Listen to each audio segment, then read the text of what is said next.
पृथ्वीनारायण शाहले आफू जीवित छँदा दुईटा जोगीहरूको उहाँले जहिले पनि सल्लाह लिने गर्नुहुन्थ्यो र ती दुईटा जोगी भनेको एउटा सल्यानका भगवन्तनाथ र अर्को गुल्मी रेसुङ्गाका स्वामी शशिधर। मूल खोज्दै जाँदा शिवसित जोडिन्छ र त्यसलाई संसारमा सिकाएको आफैले गरेर देखाएको गोरखनाथले हो। नाथ योगीका चेला केवल हिन्दू मात्रै थिएनन्, नाथ योगीका चेला मुसलमानहरू पनि थिए र दाङको रतननाथको मन्दिरमा आज पनि मुसलमानहरू पूजा गर्छन्। बुढी औँठा यो अग्नि हो, आगो हो, तेज हो, यो वायु हो, यो आकाश हो, यो पृथ्वी हो र यो जल होला। पृथ्वीनारायण शाहले भगवन्तनाथलाई के भन्नुभयो भने गुरु म राज्य विस्तारको क्रममा छु र मलाई तपाईहरुको सहयोग चाहिन्छ। मेरो नेपाली सेना पश्चिममा जाँदा तपाईहरुका ठाउँ-ठाउँमा तपाईहरुका आश्रमहरू छन्, नाथ योगीहरुका केन्द्रहरू छन्, तपाईहरुले हाम्रो सेनालाई सहयोग गर्न सक्नुहुन्छ। त्यतातिरको भूगोलका बारेमा, त्यतातिरका नदी नालाका बारेमा, त्यति बेला पुलहरू थिएनन् हैन, नदी तर्नु पर्ने थियो, कहाँनेर चाहिँ साखर छ। त्यसो भएको हुनाले मेरो राज्य विस्तार रहँदासम्म, म छँदासम्म हजुर चाहिँ सल्यानमै बसेर नेपाली सेनाको विस्तारमा, नेपाल राज्यको एकीकरणमा हजुरले मलाई सहयोग गर्नुपर्छ भनेपछि भगवन्तनाथले पृथ्वीनारायण शाह जिउँदो छँदासम्म 1831 मा पृथ्वीनारायण शाहको देहावसान भइसकेपछि मात्रै भगवन्तनाथ सल्यानबाट दाङ झारे। सुदूरपश्चिम, मध्यपश्चिमको समग्र भूमि नाथ जोगीहरूको भूमि हो। जुम्ला, अछाम, दाङ, त्यस्तै गरी तपाईँ गोर्खा है, र काठमाडौँमा चाहिँ योगीहरूको सबभन्दा ठुलो तपाईँ चाहिँ के भन्दाखेरि मृगस्थली पशुपतिनाथको पारीपट्टि, त्यहाँनेर चाहिँ के भन्दाखेरि गोरखनाथको पादुका छ। यो हठयोग प्रदीपिका भन्ने किताब चाहिँ यो संसारमा योगको सबभन्दा प्रमाणिक ग्रन्थ मानिन्छ र यो नाथ योगीहरूले नै विकास गरे हो। दुईटा महात्माहरू आउँदा पृथ्वीनारायण शाहले आफू गद्दीबाट उठेर उहाँहरूलाई पहिला आसनमा बसालेर त्यसपछि बल्ल आफू चाहिँ आसनमा बस्नुहुन्थ्यो।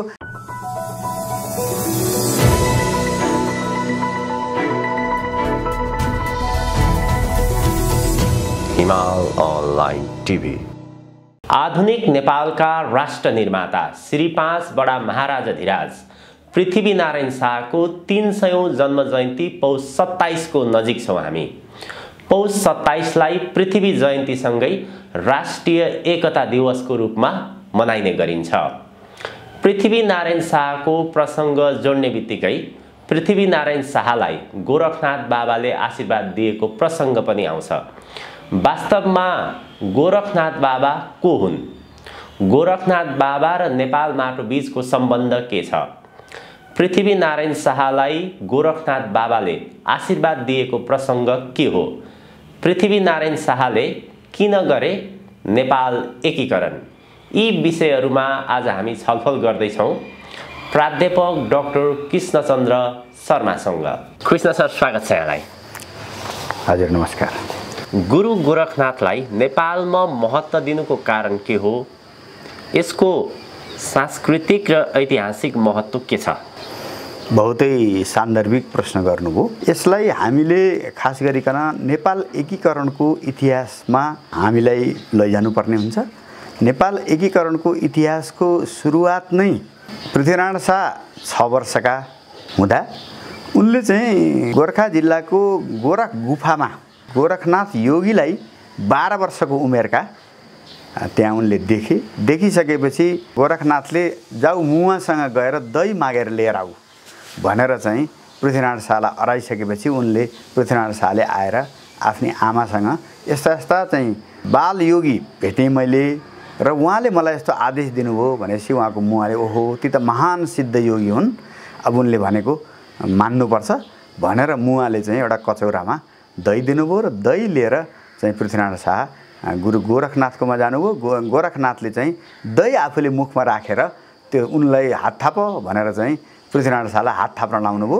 त्यसपछि उहाँले चाहिँ दही उसको मुखमा ओकलिदिनु भयो। ओकलेस खाऊ भन्नुभयो र त्यो चाहिँ पृथ्वीनारायण शाह जो बच्चा थिए उनले घिन माने है। घिन मानिसकेपछि उनको हातबाट दही खुट्टामा झर्यो। खुट्टामा झरिसकेपछि गोरखनाथले ल तिमीले खाएको भए तिमीले जे बोल्यौ त्यही पुग्थ्यो, अब तिमीले खाएनौ, तिम्रो खुट्टामा झर्यो र तिमी जहाँ जहाँ जान्छौ त्यो ठाउँ तिम्रो हुनेछ भनेर यसरी गुरु गोरखनाथको प्रेरणाबाटै उनले चाहिँ के भन्दाखेरि आफ्नो नेपाल एकीकरणको यात्रा सुरु गरे र त्यसको मूल स्रोत प्रेरणा गुरु गोरखनाथ हो। र पटक पटक पृथ्वीनारायण शाहले सुतेको बेलामा र जब जब अप्ठ्यारो पर्थ्यो त्यति बेला मलाई चाहिँ गोरखनाथ योगीले आएर विचार दिनुभएको छ। मैले दीक्षा, हाम्रो दीक्षा पाएको भन्छन् नि, मैले दीक्षा पाएको छु भनेर पृथ्वीनारायण शाहले पनि आफ्ना भारदारहरूका बिचमा पटक पटक प्रकट गरेको र ती कुराहरू पछि भारदारहरूले लेखेका है र पाइन्छ। र यसरी नेपालको एकीकरण यात्रा, नेपाल भन्ने अहिले जुन अस्तित्व छ यसको पछाडि र नेपाली संस्कृतिको पछाडि त हामीले योगी गोरखनाथ अथवा गुरु गोरखनाथलाई सम्झनु भनेको वास्तवमा हामीले हाम्रा पिता पुर्खालाई हाम्रो अस्तित्वका लागि सम्झे जस्तै यो राष्ट्रको अस्तित्वका लागि सम्झिँदा पृथ्वीनारायण शाह र गुरु गोरखनाथलाई हामीले सम्झिनै पर्ने हुन्छ। गुरु गोरखनाथको विषयमा कुरा गर्दाखेरि गुरु गोरखनाथलाई नेपालमा अत्यन्त महत्त्व दिइन्छ। वास्तवमा गुरु गोरखनाथ र नेपालको भूमिसँग चाहिँ के सम्बन्ध छ? पहिला कुरा त अब नेपाल भन्ने जुन हाम्रो अहिले राज्य छ, अस्तित्व छ, अब यसको पछाडिको एकीकरणका महान नायक पृथ्वीनारायण शाह नै हुन् र पृथ्वीनारायण शाहको लागि प्रेरणा दिने गोरखनाथ हुन् भनिसकेपछि त अब नेपाल राज्यको अहिलेको चाहिँ अस्तित्व हैन, यसको संस्कृतिका पछाडिको मूल प्रेरणा गोरखनाथ र त्यसपछिका नाथ सम्प्रदायहरू रहेको पाइन्छ। र हामीले नेपालको इतिहास हेर्ने हो भने शिवदेवको पालामा हो जस्तो लाग्छ। गोरखनाथले काठमाडौँका चाहिँ के भन्दाखेरि यी 9 वटा डाँडाका नागहरूलाई लिएर उनले चाहिँ आसन लगाएर बसिसकेपछि काठमाडौँमा चाहिँ अब अनिकाल पर्यो। अनिकाल परिसकेपछि राजाले चाहिँ आफ्ना त्यति बेलाका चाहिँ मन्त्रीलाई सल्लाह गरे अब के गर्ने भन्दा यिनका गुरु गोरखनाथका गुरु मत्स्येन्द्रनाथ चाहिँ गौहटीमा छन् र कामाख्याबाट मत्स्येन्द्रनाथलाई हामीले ल्याउन पाइयो भने गोरखनाथ उठ्छन्। उठिसकेपछि नागहरू मुक्त हुन्छन्। नाग मुक्त भइसकेपछि मात्रै पानी वर्षा हुन्छ र वर्षा भयो भने बल्ल हाम्रो यो अनिकालको समस्या टर्छ भन्ने भइसकेपछि त्यति बेलाका मन्त्रीले अर्को एकजना चाहिँ भरिया लिएर उनीहरू चाहिँ आसाम गए। आसामको कामाख्या मन्दिरबाट मत्स्येन्द्रनाथलाई उनीहरूले काठमाडौँ लिएर आए र गुरु आउँदैछन् भन्ने ध्यान दृष्टिबाट गोरखनाथले देखिसकेपछि उनी जुरुक्क उठे प्रणाम गर्नका लागि। गुरुलाई अत्यन्त सम्मान गर्ने परम्परा थियो र उनी उठिसकेपछि वर्षा भयो र वर्षा भइसकेपछि मत्स्येन्द्रनाथ काठमाडौँ उपत्यकामा पनि आउने, गोरखनाथ उठेर उनलाई प्रणाम गर्दा नागहरू मुक्त हुने र त्यसपछि वर्षा भइसकेपछि काठमाडौँमा सहकाल आउने, खेती हुने, मान्छेहरू खुसी हुने भएको हुनाले त्यति बेलैदेखि मत्स्येन्द्रनाथको रथयात्राको चाहिँ के भन्दाखेरि प्रारम्भ भएको हो। र नेपालका जति पनि काठमाडौँका जात्राहरू छन्, जात्राहरूमा सबभन्दा महत्त्वपूर्ण जात्रा, सबभन्दा महत्त्वपूर्ण सांस्कृतिक आधार मत्स्येन्द्रनाथ जात्रा हो। र यसरी मत्स्येन्द्रनाथको जात्रा पनि गुरु गोरखनाथसितै जोडिएको छ, उनका गुरु हुन्। यसरी हाम्रो काठमाडौँको समग्र संस्कृति, सभ्यता र नेवारहरूको जुन चाहिँ जात्राको चाहिँ के भन्दाखेरि हाम्रो सांस्कृतिक चलन छ यसको पछाडिको मूल पुरुष मत्स्येन्द्रनाथ है। र उनलाई चाहिँ बौद्धिस्टहरूले आर्य अवलोकितेश्वर भनेर उनलाई चाहिँ के भन्दाखेरि बुद्धकै एउटा रूप मानिन्छ र मत्स्येन्द्रनाथलाई बुद्धिस्टहरू आर्य अवलोकितेश्वर, बुद्धको अवतार भनेर पूजा गर्छन् भने हिन्दूहरू गोरखनाथ गुरुका पनि गुरु मत्स्येन्द्रनाथ नाथ योगी भनेर चाहिँ पूजा गर्छन्। यसरी नाथ योगीहरूको परम्परा नेपालका सन्दर्भमा गुरु गोरखनाथसित जोडिए पनि उनका गुरु मत्स्येन्द्रनाथबाटै सुरु भएको हामीले मान्नुपर्छ। हजुर, गोरखनाथका मानिसहरूलाई नाथ सम्प्रदायका मानिस पनि भनिन्छ होइन? के हो यो गोरखनाथ र नाथ सम्प्रदाय बीचको सम्बन्ध के छ? नाथ भनेर खास गरेर उनीहरूले भगवानलाई, ईश्वरलाई है, अब चाहिँ शिवलाई, नाथ सम्प्रदाय मूलतः शिव भक्तहरू हुन् यिनीहरू र गोरखनाथलाई शिवकै रूप पनि मानिन्छ र शिवको चाहिँ योग रूप, योग सिकाउने रूप गोरखनाथ र शिवको चाहिँ के तन्त्र सिकाउने रूप पार्वती भनिन्छ।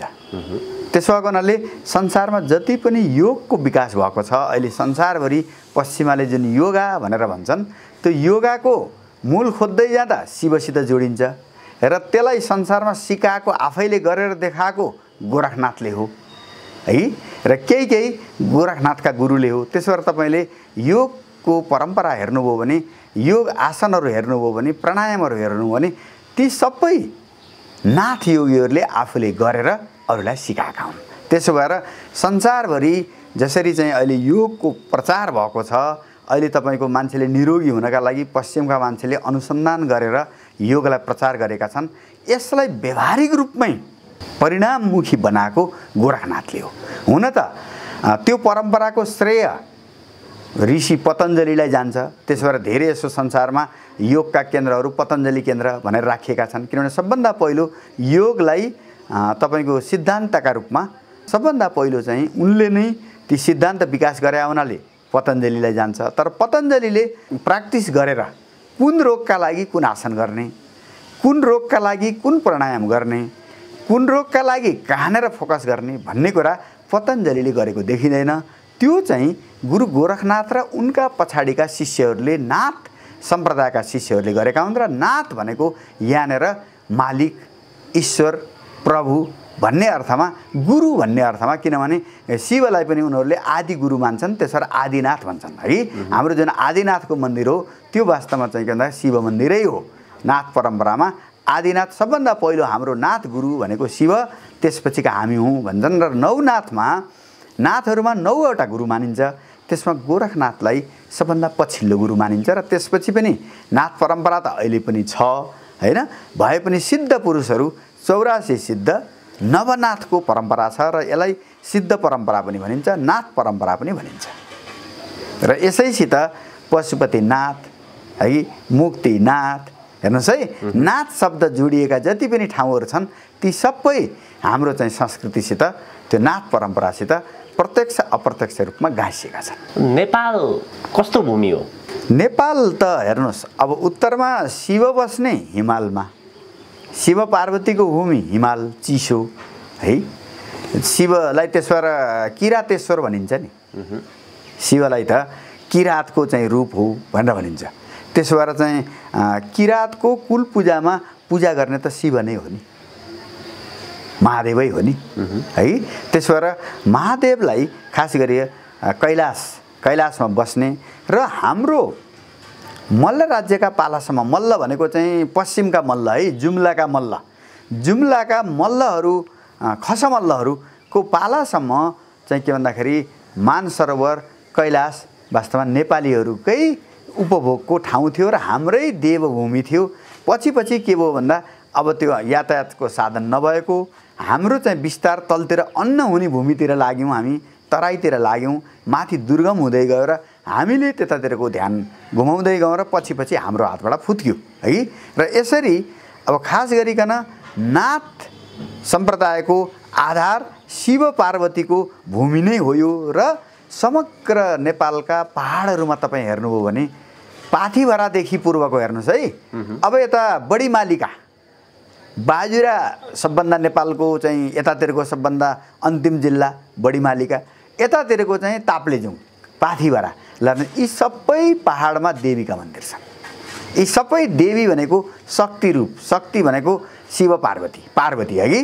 त्यसो भएर हाम्रो भूमि भनेको एकातिर शक्ति पूजा गर्ने है, अहिले पनि हामी देवी मन्दिरहरूमा शक्ति पूजा गर्छौँ र तन्त्र परम्परा हो यो है कि, बलिदिनी परम्परा हो भने अर्कातिर योग परम्परा, जुन योग परम्परालाई शिव हुँदै नाथ जोगीहरूले यहाँ अभ्यास गरेर यहाँका मान्छेलाई स्वस्थ हुनका लागि उनीहरूले कसरी योग अभ्यास गर्ने भनेर सिकाए है।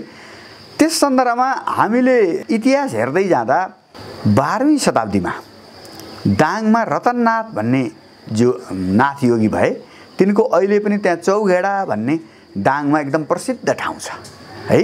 त्यो चाहिँ अहिले पनि त्यो चाहिँ त्यहाँ वरिपरिका सबै मान्छेले त्यहाँ गएर पूजा गर्छन् दाङमा। भने 14वीं शताब्दीमा हामीले जुम्लामा हेऱ्यौँ भने त्यति बेला चन्दननाथ भन्ने नाथ जोगी थिए। तिनीहरूले त्यति बेला त्यहाँका राजाहरूलाई राजमुकुट पहिराउने काम नाथ जोगीहरूले गर्थे जुम्लामा। भने पछि चाहिँ अछाममा बैजनाथ भन्ने चाहिँ अहिले पनि अछाममा बैजनाथ भन्ने ठाउँ छ। त्यो बैजनाथमा बैजनाथ नाम गरेका नाथ जोगी भए। तिनले त्यो क्षेत्रमा चाहिँ के भन्दाखेरि त्यहाँका मान्छेहरूलाई योग सिकाउने, ज्ञान सिकाउने काम गरे। यसरी जुम्लाका चन्दननाथ, अछामका बैजनाथ, दाङका रतननाथ हाम्रा यी चाहिँ अत्यन्त नेपालका प्रसिद्ध नाथ जोगीहरू हुन्। र यिनीहरूको प्रभाव यहाँ मात्रै थिएन। रतननाथको प्रभाव अफगानिस्तानको काबुलमा रतननाथको तपाईँको चाहिँ पादुका छ। त्यहाँ त्यति बेला चाहिँ उनलाई पूजा गरिन्थ्यो है। र अर्को पृथ्वीनारायण शाहले आफू जीवित छँदा दुईटा जोगीहरूको उहाँले जहिले पनि सल्लाह लिने गर्नुहुन्थ्यो। र ती दुईटा जोगी भनेको एउटा सल्यानका भगवन्तनाथ र अर्को गुल्मी रेसुङ्गाका स्वामी शशिधर।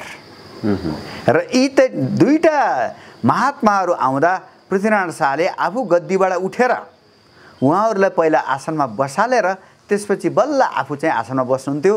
र भगवन्तनाथ सल्यानमा राणा गाउँ भन्ने छ, त्यहाँ अहिले पनि चाहिँ नाथहरूको मन्दिर छ।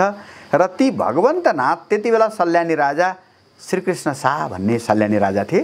ती श्रीकृष्ण शाहले उनलाई दाङ, त्यति बेला सल्यान अन्तर्गतै पर्थ्यो, दाङमा एउटा श्री गाउँ भन्ने चाहिँ गाउँ उनलाई बिर्ता दिएका थिए। र भगवन्तनाथ दाङमा जान चाहन्थे।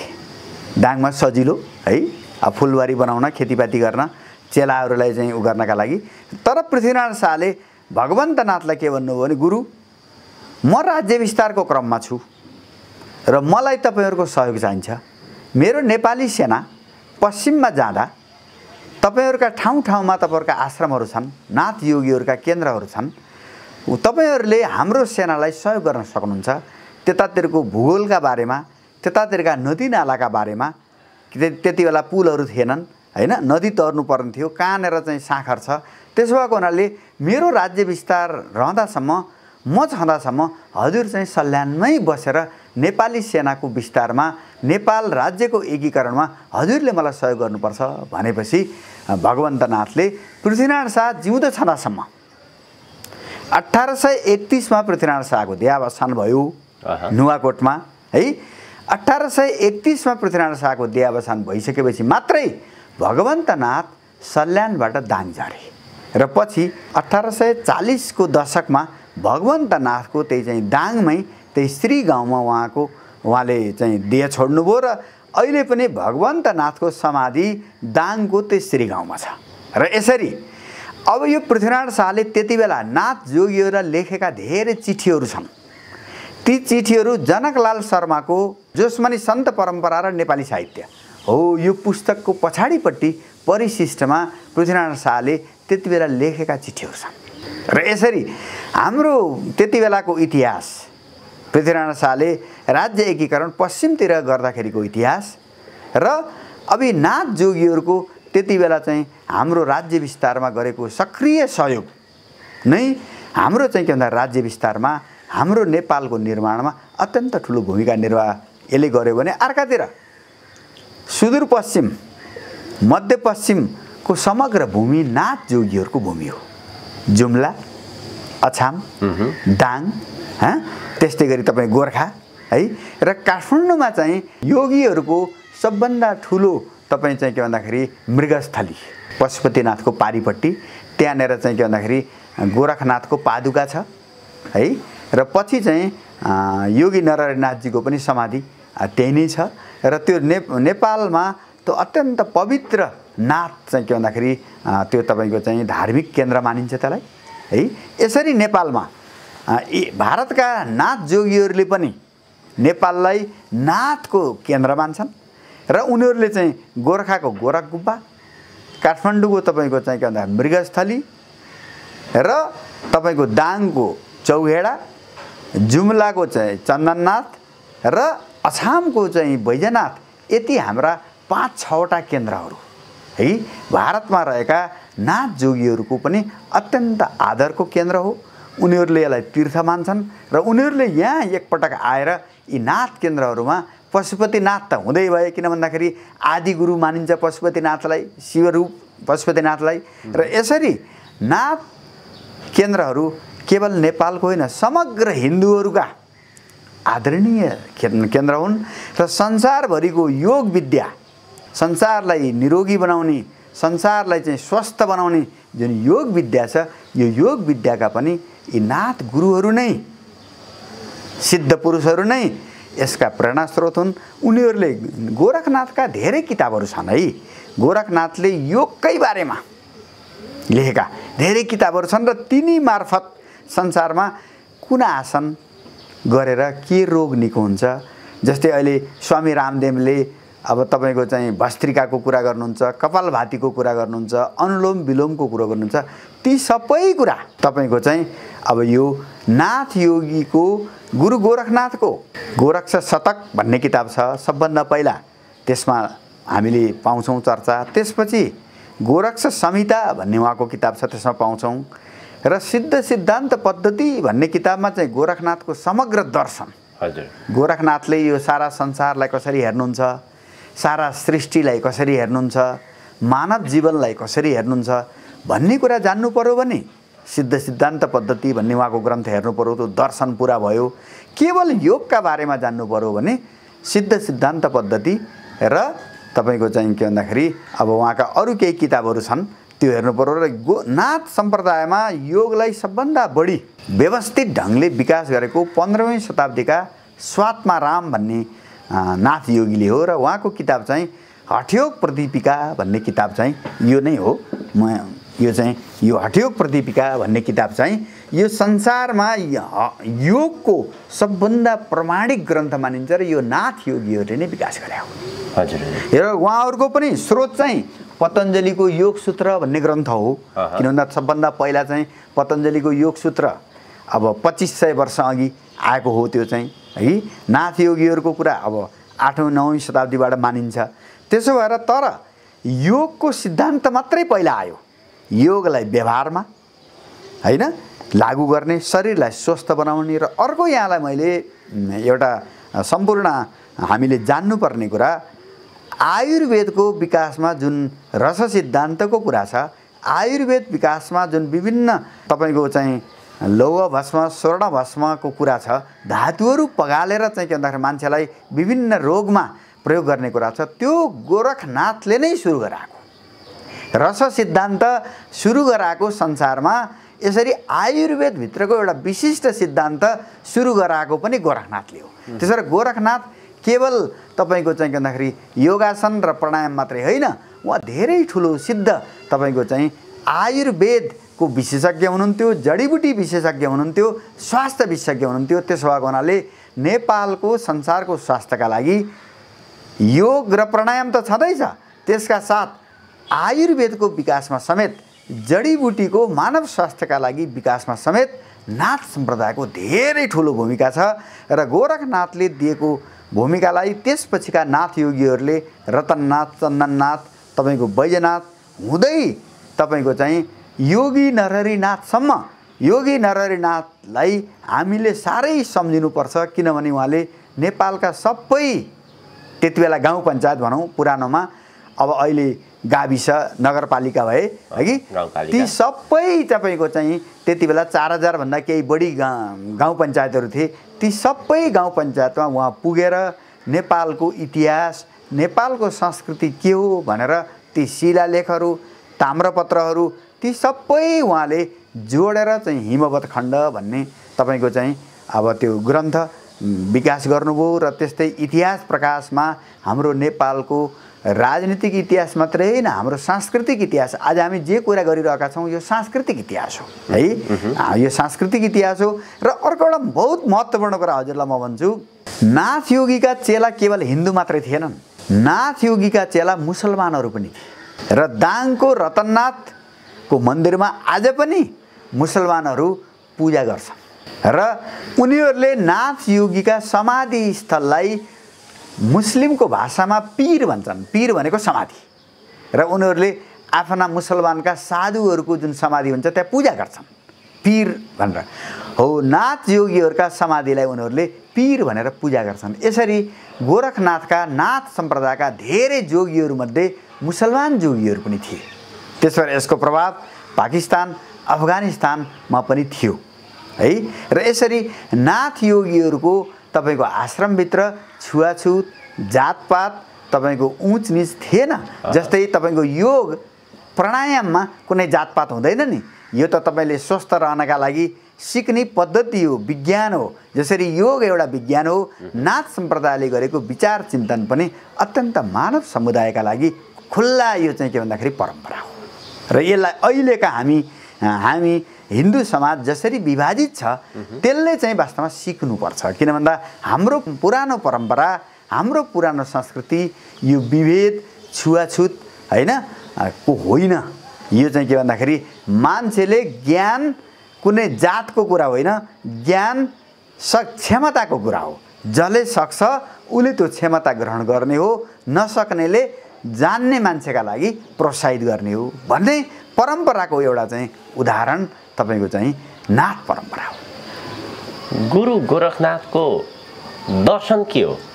गोरखनाथको दर्शन चाहिँ सबभन्दा पहिला कुरा यो सारा संसारमा जे छ त्यो हाम्रो शरीरमा छ। त्यसो भएको हुनाले बाहिर धेरै नदौड, पहिला आफूलाई बुझ है। सारा संसारको निर्माण 5 तत्त्वबाट भएको छ है। जस्तै पृथ्वी भनेको वेट हो हैन। पृथ्वी, त्यसपछि जल, त्यसपछि तातोपन अग्नि हैन, त्यसपछि वायु र त्यसपछि चाहिँ आकाश भनेको हुर्किने। यति 5वटा चिजले संसारको जीव निर्जीव सबै वस्तुको निर्माण भएको छ भने मान्छेको शरीरको निर्माण पनि यी 5 तत्त्वले नै भएको छ। यदि हामीले हाम्रो शरीरमा यो 5 तत्त्वलाई बुझ्न सक्यौँ भने हामीले यो ब्रह्माण्ड बुझ्न सक्छौँ है। नम्बर 1। नम्बर 2, यो ब्रह्माण्ड शक्ति स्वरूपमा जस्तै प्रकृतिमा फुल फुल्छन्, नदीहरू बग्छन्, चराहरू कराउँछन्, मान्छे गतिशील हुन्छ। यो शक्ति रूप हो, यो इनर्जी हो। यो इनर्जी भनेको शक्ति हो, यो पार्वती हो है। भने त्यो शक्ति रूपलाई प्रेरित गर्ने चेतना भनेको शिव हो। अब हेर्नुहोस् है। हो यसरी उनीहरूले के भने हाम्रो शरीरमा पनि हाम्रो प्राण जाँदा पनि शरीर त रहन्छ नि, बॉडी त रहन्छ नि, पदार्थ त रहन्छ नि। भने आखिर त्यसलाई केले सञ्चालन गर्दो रहेछ त? त्यसलाई सञ्चालन त चेतनाले गर्दो रहेछ। र त्यो चेतना शरीरमा कहाँबाट प्रवेश गर्छ त? बच्चा डाक्टरले जिउँदो छ भन्ने कुरा कसरी प्रमाणित गर्छ? बच्चा रुन्छ। त्यो रुनु भनेको श्वास बाहिरबाट भित्र प्रवेश गर्ने हो। हेर्नुहोस् है। अब नाथ योगीहरूले के भने जीवन सुरुवात कसरी भयो? जब श्वास बाहिरबाट भित्र प्रवेश गर्यो जीवन सुरु भयो। हामीले जुन श्वास फेर्छौँ, अक्सिजन बाहिरबाट भित्र लिन्छौँ, शुद्ध श्वास हामीले लिन्छौँ, त्यो श्वास हो। हाम्रो शरीरभित्र भएको जुन चाहिँ के भन्दा हावा हो त्यो प्रश्वास हो। हेर्नुहोस् है, श्वास र प्रश्वासको डिफरेन्स। जब मान्छेको श्वास बाहिर जान्छ र फर्किँदैन त्यो के भयो त? मर्यो। हेर्नुहोस्, बाँच्नु भनेको श्वास बाहिरबाट भित्र पस्यो, जीवन सुरु भयो। जब भित्रको वायु बाहिर गएर फर्केन हामी मर्यौँ। यो नाथ सम्प्रदायको गुरु गोरखनाथ मत्स्येन्द्रनाथहरूले के भने पहिला जीवन बुझ, जीवन कसरी सुरु भयो, तिमीमा चेतना कसरी आयो? चेतना वायुबाट आयो। वायु शरीरमा कहाँबाट घुस्छ? तिम्रो मुख्य रूपमा चाहिँ अब नाकबाट घुस्छ, आँखाबाट घुस्छ, कानबाट घुस्छ, मुखबाट घुस्छ। त्यही पनि मुख्य भनेको हामीले अब चाहिँ मुख बन्द राख्छौँ, आँखा र कानबाट जाने वायु नगण्य हुन्छ, मुख्य नाकको प्वाल नै हो। त्यसो भएको हुनाले जीवनलाई बुझ्नु छ भने पहिला कुरा हामीले यो जुन श्वास फेर्छौँ त्यो श्वास फेर्ने पद्धतिलाई बुझ्नुपर्छ र त्यही भनेकै प्राणायाम हो है। त्यसो भएर समस्त योगमा प्राणायामलाई यति धेरै महत्त्व किन दियो भन्दाखेरि हामीले बाँच्ने भनेकै स्वस्थ हावालाई भित्र लैजाने, हामी मर्ने भनेकै हामी भित्रको वायु बाहिर आएर नफर्कने है। र स्वस्थ मान्छेको लक्षण भनेकै हामी भित्र 2टा नाकबाट बग्ने वायु ठिक ढङ्गले उचित ढङ्गले बगिराख्यो भने हामी स्वस्थ छौँ। त्यसमा चाहिँ चाहिने भन्दा बढी तातोपन, चाहिने भन्दा बढी चिसोपन भयो भने हामीलाई कि न्युमोनिया भयो कि ज्वरो आयो। ल हेर्नुहोस्, अब रोगलाई चिन्ने नै योग परम्परामा त नाडी हेर्नु पर्दैन। योग परम्परामा उनीहरूले चाहिँ हातलाई यस्तो गरेर यसरी श्वासबाटै तपाईको श्वास ठिक बगेको छ कि छैन, तपाईँको मूड के छ घाटे वैद्य हुन्थ्यो नि हामीलाई हजुरहरूलाई थाहा छ नि काठमाडौँ बसेस त पहिला घाटे वैद्यले मान्छेको नाडी छामेर कति घन्टामा यो मान्छे मर्छ भन्थे नि हजुर त्यो क्षमता त वैद्यले गरेका थिए नि हो त्यस्तै योगीहरूले नाडी पनि होइन आफ्ना शिष्यहरूलाई स्वस्थ छ कि छैन श्वास हेर अब त्यो हजुरले पनि 5 दिन जति अभ्यास गर्नुभयो भने दिनकै बिहान उठेर यसो दिउँसो साँझ 3 पल्ट त्यो श्वास हेर्नुभयो भने भिन्नता थाहा पाउनुहुन्छ तपाईँलाई जस्तै तपाईँलाई क्रोध आयो रिस उठ्यो श्वास कस्तो हुन्छ त भन्नुहोस् त छिटो छिटो बग्छ ल हेर्नुहोस् आवेग हुने बित्तिकै तपाईँको वायु छिटो बग्छ तपाईँ श्वास छिटो छिटो फेर्नुहुन्छ तपाईँ दौडिनुहुन्छ तपाईँ डराउनुहुन्छ तपाईँको मुटुको धड्कन बढ्छ प्रेसर हाई हुन्छ अब तपाईँको श्वास बढ्छ ल अब तपाईँ आनन्द तरिकाले बस्नुहुन्छ शान्त तरिकाले बस्नुहुन्छ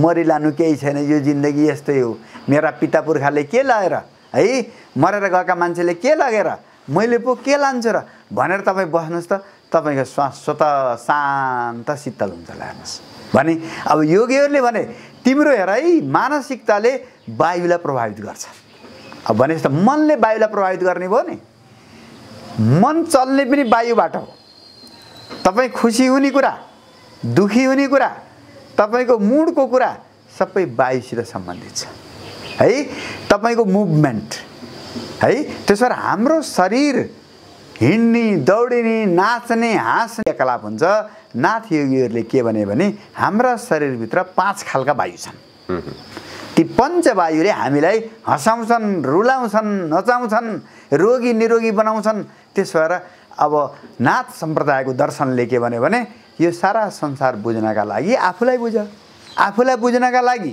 तिम्रो शरीरमा पृथ्वी भनेको के हो भन्दा खुट्टा हो खुट्टाले हाम्रो शरीर पुरा धान्छ नि वेट जति जस्तै धरतीले यत्रो धरती धानेको छ नि हाम्रो बोडीको धरती भनेको लेग्स हो खुट्टा हो भने हाम्रो कम्मर भनेको जल हो किनभने हामीले त्यहीँबाट दिशा पिसाब गर्ने सबै प्रक्रिया गर्ने भएको हुनाले जल क्षेत्र शरीरमा कम्मर हो नाइटोको क्षेत्र नाभि क्षेत्र हाम्रो अग्नि क्षेत्र हो तपाईलाई केही कुरो भयो भने जलन त्यही क्षेत्रमा हुन्छ हाम्रो खाना पचाउने काम त्यहीँबाट हुन्छ है हाम्रो शरीरको मध्यभाग नाभि हो भने हाम्रो चाहिँ मुटु फोक्सो है तपाईँ अहिले चाहिँ के भन्दाखेरि स्याहार फ्या गर्नुहुन्छ कोरोना लाग्यो भनेर मान्छे आतिन्छ त्यो भनेको वायु क्षेत्र हो हाम्रो फोक्सो लङ्स र मुटु भनेको वायु क्षेत्र हो र त्यो घाँटीसम्म जान्छ अब चाहिँ तपाईँको चाहिँ नाकबाट भन्दा माथि चाहिँ यो आकाश क्षेत्र हो हेर्नुहोस् अब यसरी शरीरलाई टक्क योगीहरूले बुझाए नि तपाईँको शरीरमा यो सारा संसार कहाँ छ त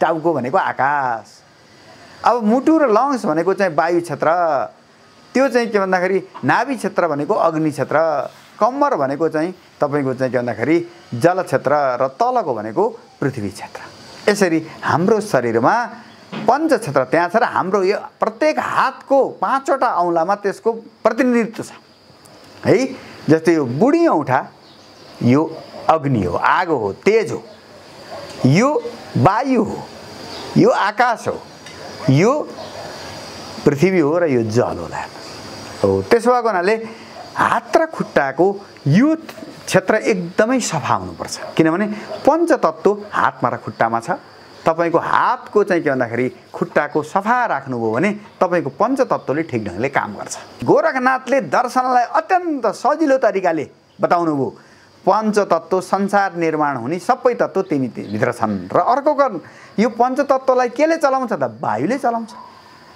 हुन त शरीरमा हेर्नुस् 72% पानी छ मान्छेको जीव जन्तुको शरीरमा 12% ठोस पदार्थ छ 6% जति तातोपन छ र 10% वायु र आकाश छ तर यो 90% लाई चलाउने भनेको फेरि त्यही 10% वायुले हो अब तपाईले दुईटा नाक बन्द गरिदिनु भयो 10 मिनेट भने के हुने भयो त तपाईको पृथ्वी जल अग्नि आकाशले त काम गर्न सकेन नि मान्छे त मरिहाल्यो नि है भनेपछि यो सबैलाई जीवित गरिराख्ने यिनीहरूलाई सञ्चालन गरिराख्ने पञ्चतत्त्वलाई सञ्चालन गरिराख्ने मूल तत्त्व त वायु रहेछ नि र म जे बोल्दैछु यो वायु हो म जे सोच्दैछु यो वायु हो म जे गर्दैछु यो वायु हो त्यसो भएर यो नाथ सम्प्रदायले के भन्यो भने वायु साधना तिमीले बलियो हुनु छ, बुद्धिमान हुनु छ, तिमीले जीवनमा सफलता प्राप्त गर्नु छ भने वायु साधना गर।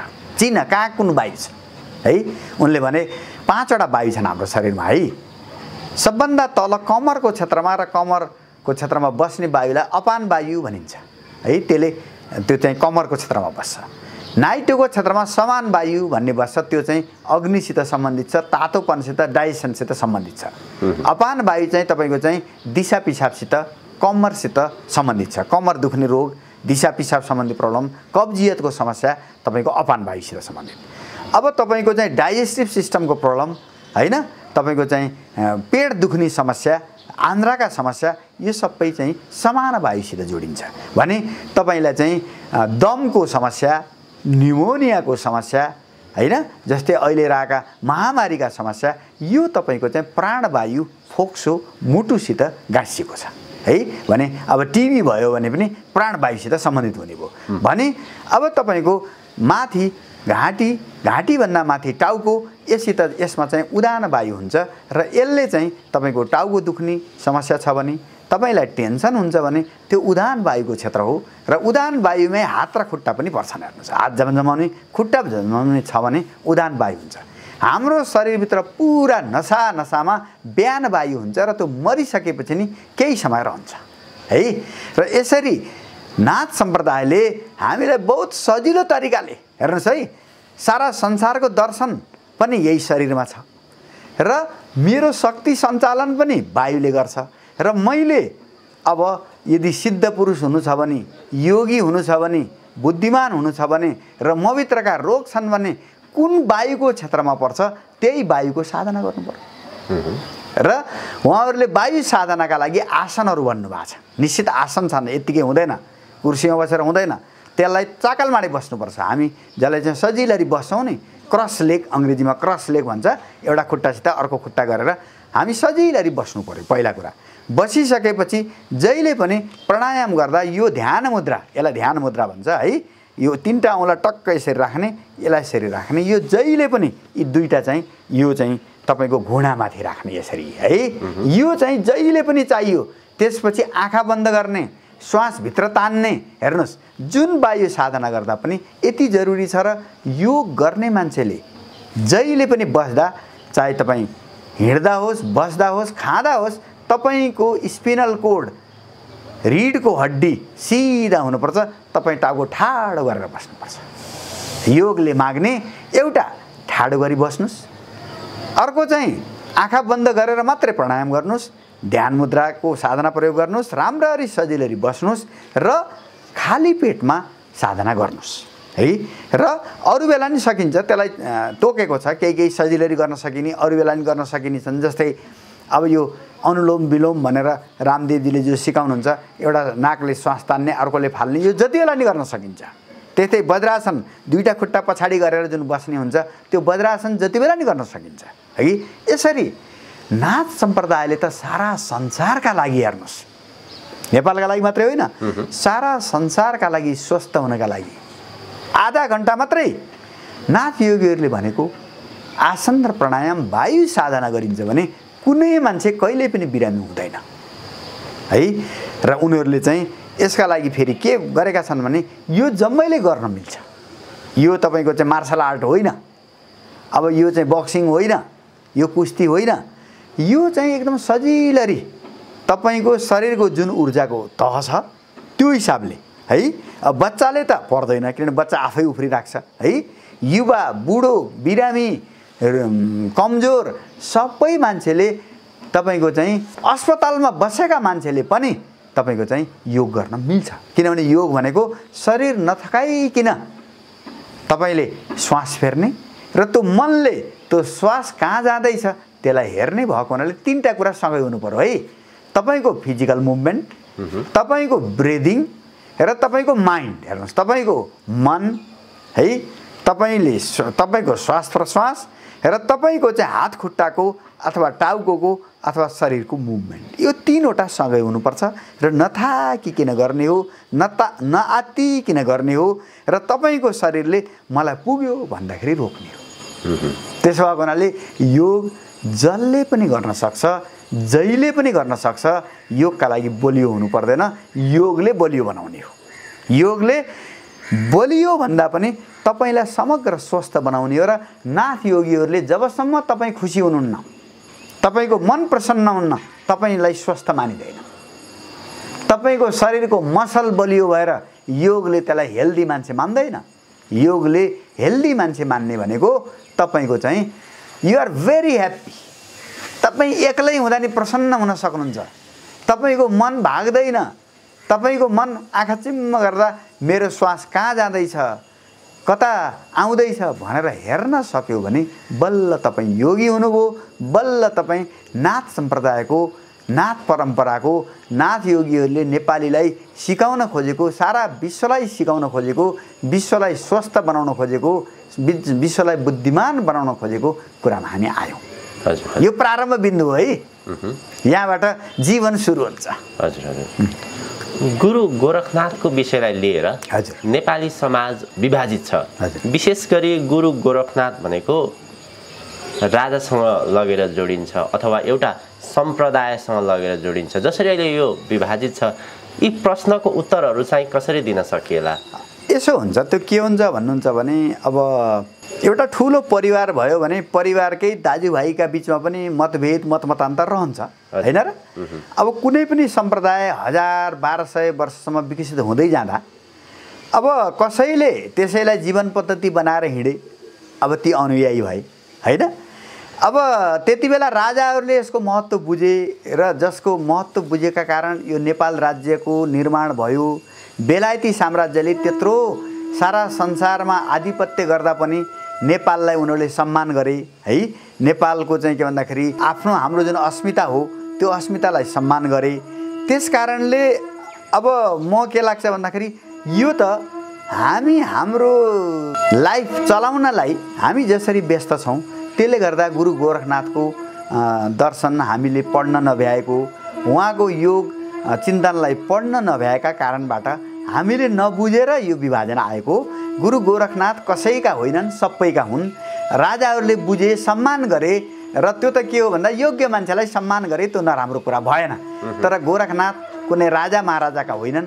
गोरखनाथलाई तपाईँको भारतमा पनि धेरै ठुलो सम्मान छ। तपाईँको बम्बईको नजिकै एउटा गोरख पहाड भन्ने छ, त्यहाँ नाथ योगीहरूको ठुलो चाहिँ गाउँ छ। हेर्नुहोस् है, म चाहिँ एकपटक दिल्ली गएको बेलामा जेएनयूमा एकजना प्रोफेसर रहेछन्, उनले नेपालमा पनि नाथ छन् र भने कि हेर्नुहोस् उनीहरूले नाथ भनेको बम्बई महाराष्ट्रमा मात्रै नाथ हो भन्ने बुझेकालाई हेर्नुहोस् है। यसरी पन्जाबमा टिला भन्ने जम्मै नाथ सम्प्रदायमा 12 पन्थहरू छन्, 12 हाँगाहरू छन् नाथ सम्प्रदायका। ती सबैको केन्द्र उनीहरूले पन्जाबको टिलालाई मान्छन् है भने अब ती टिलाका मान्छेलाई गएर सोद्धा उनीहरू के भने हामीलाई त नेपालबाट गोरखपुर, गोरखपुरबाट पन्जाब हुँदै यो इन्डियाभरि फैलिएको भन्ने हामीले यसरी बुझेका छौँ भनेर तपाईँको चाहिँ पन्जाब र नासिकका चाहिँ नाथ योगीहरूले हामी चाहिँ यसरी चाहिँ पन्जाब, गोरखपुर र नेपाल हुँदै यतातिर प्रचार भएको भनेर मान्छन्। र भारतमा पनि धेरै ठुलो समुदायले नाथ योगीलाई मान्छ र खास गरिकन भारतका सम्पूर्ण साधु सन्त जस्तै सरदारहरूका गुरु तपाईँको चाहिँ नानक, कबीरपन्थीका कबीरदासजी, हेर्नुहोस् भक्ति सम्प्रदायका तुलसीदास र सूरदास, ती सबैले पनि के भनेका छन् भने जोगी भनेको गोरखनाथै हुन्। जोगी भनेको जोग जानेको भनेको है, योग गर्न जानेको, प्राणायाम गर्न जानेको, सिद्ध भनेको। र यी सबै भारतीय विभिन्न सम्प्रदायका आदि पुरुषहरू, विभिन्न सम्प्रदायका मूल चिन्तकहरूले पनि के भने योगको मान्छे, योग सिकाउने पुरुष भनेको गोरखनाथ समान कोही पनि छैन। ल हेर्नुहोस्, यसरी यी गोरखनाथका बारेमा विवादको कुनै बिन्दु छैन। हामीले अध्ययन गर्न नभ्याएर है, त्यसलाई चाहिँ बुझ्न नभ्याएर हाम्रा बिचमा यी चाहिँ के भन्दा असमझदारी आएका हुन्। गोरखनाथ राजाका पनि हुन्, प्रजाका पनि हुन्, गरिबका पनि हुन्, धनीका पनि हुन्, पढालेखाका पनि हुन्, नपढालेखाका पनि हुन्।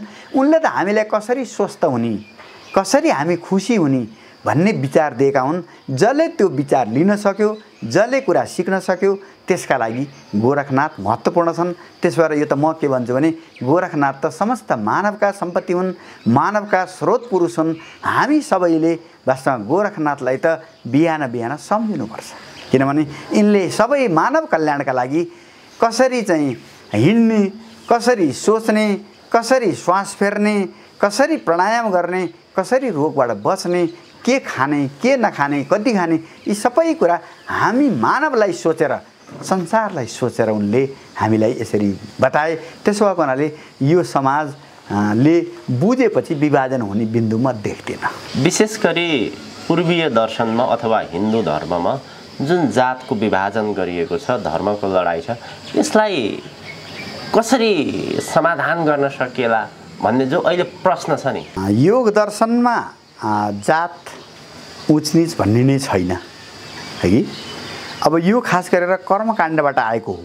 अब यो चाहिँ उचनिचको कुरा हैन, यो रीतिरिवाजबाट कर्मकाण्डबाट आएको हो।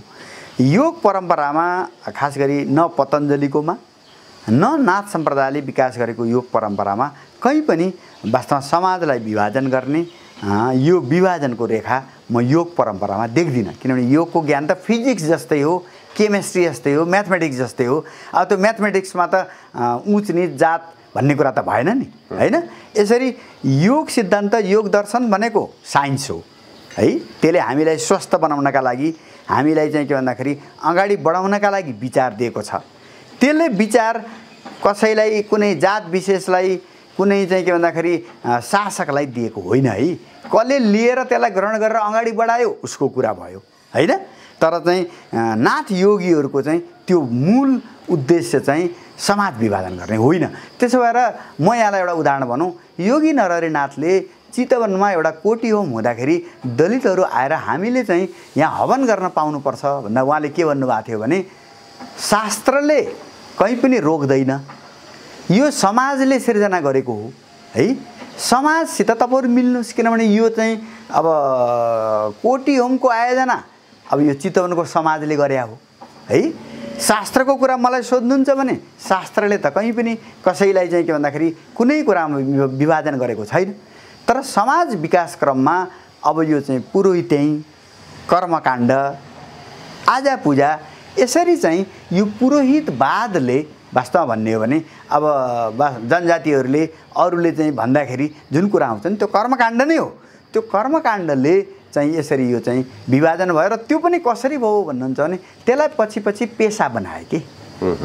पेसा भएस त प्रोफेसनल सेक्युरिटी भन्छ नि हामीले।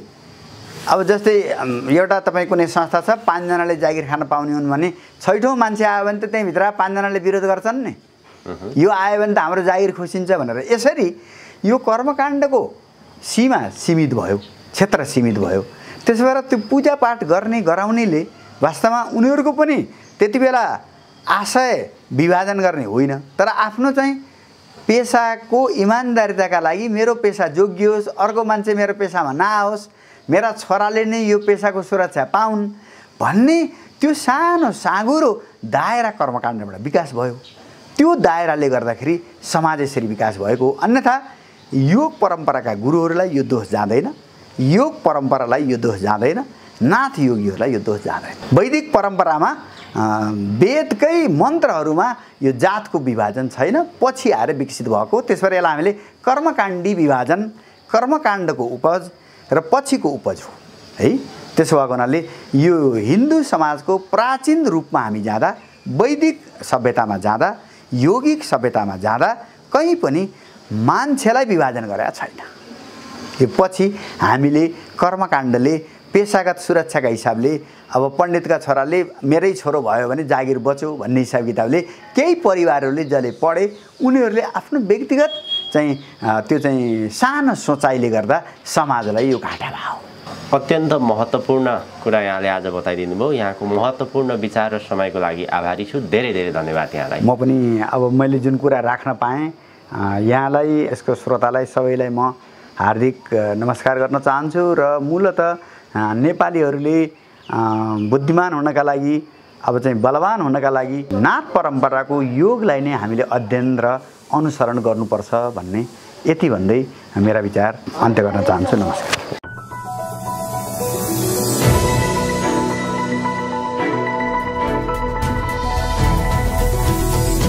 Himal Online TV